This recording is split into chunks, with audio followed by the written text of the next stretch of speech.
Indian most talented dance choreographer জানি মাস্টারের বিরুদ্ধে উঠল কঠিন অভিযোগ। এর সাথে থাকছে জুনিয়র এনটিআর এর দেওয়ারায় ব্যবহার হচ্ছে এমন সব টেকনোলজি যা এর আগে ইন্ডিয়ান অডিয়েন্স কখনো এক্সপিরিয়েন্স করেনি। অবশ্য একটা মন খারাপেরও সংবাদ আছে, কিন্তু সেটা কি তা থাকছে ভিডিও শেষে। প্রথমেই আসি জানি মাস্টারের কাছে। জানি মাস্টার যিনি হলেন ইন্ডিয়ার এমন একজন ড্যান্স কোরিওগ্রাফার যিনি কিনা একাধারে এমন হিট ড্যান্স সবাইকে উপহার দিয়েছে যে যা সত্যিকার অর্থে যতবার দেখবেন আপনার ভালো লাগবে, এটা সত্য। কিন্তু কিছুদিন আগে পাওয়া এই ন্যাশনাল অ্যাওয়ার্ডধারী ব্যক্তির বিরুদ্ধে এখন উঠল অভিযোগ।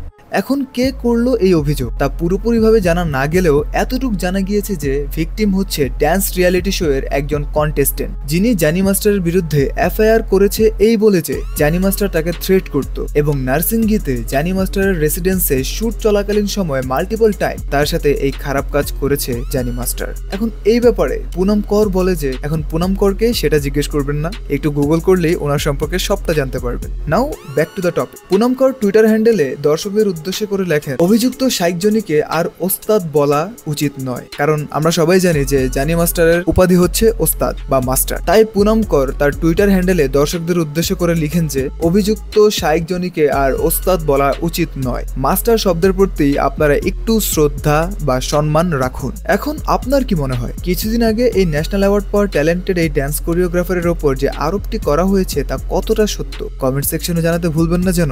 এবার আসি দেবারার কাছে। দেবারা মুভি নিয়ে এনটিআর ভক্তদের আগ্রহের যেন শেষই নেই, এবং জানলে অবাক হবেন দেবারায় এমন এক টেকনোলজি ব্যবহার করা হয়েছে যেটা এখন পর্যন্ত ইন্ডিয়ার কোনো ফিল্মে এর আগে ব্যবহার করা হয়নি। এখন কি সেই টেকনোলজি তা আগে বলি। টেকনোলজিটি হলো ডিবক্স টেকনোলজি, যা কিনা মুভিতে ভাইব্রেশন, টেক্সচার, মুভমেন্ট এমন স্মুথলি মেনটেন করে যা কিনা মুভি দেখার এক্সপিরিয়েন্সকে অনেক গুণ বাড়িয়ে দেয়। এবং দেবারায় প্রায় 65,000-এরও বেশি হ্যাপটিক মুভমেন্ট, ভাইব্রেশন এবং টেক্সচার অ্যাড করা হয়েছে শুধুমাত্র যাতে অডিয়েন্স এক্সপিরিয়েন্স ভালো হয় সেজন্য। এবং ধারণা করা হচ্ছে যে এই মুভি দেখার এক্সপিরিয়েন্স দর্শকরা অন স্ক্রিনে অনেক ভালো ফিল করবে। But the bad news is ইন্ডিয়ায় এখন পর্যন্ত ডিবক্স অ্যাভেলেবেল না, শুধুমাত্র অস্ট্রেলিয়ায় কিছু লিমিটেড সিনেমা হলে ডিবক্স টেকনোলজি অ্যাভেলেবেল। এবার চলুন জেনে আসি কত টাকার টিকিট প্রাইস ধরা হলো দেবারার। শোনা যাচ্ছে যে তেলেঙ্গানার হলগুলোর মধ্যে মাল্টিপ্লেক্সে দেবারার টিকিট প্রাইস ধরা হতে পারে 418 রুপি এবং সিঙ্গেল স্ক্রিনগুলোতে 250 রুপি।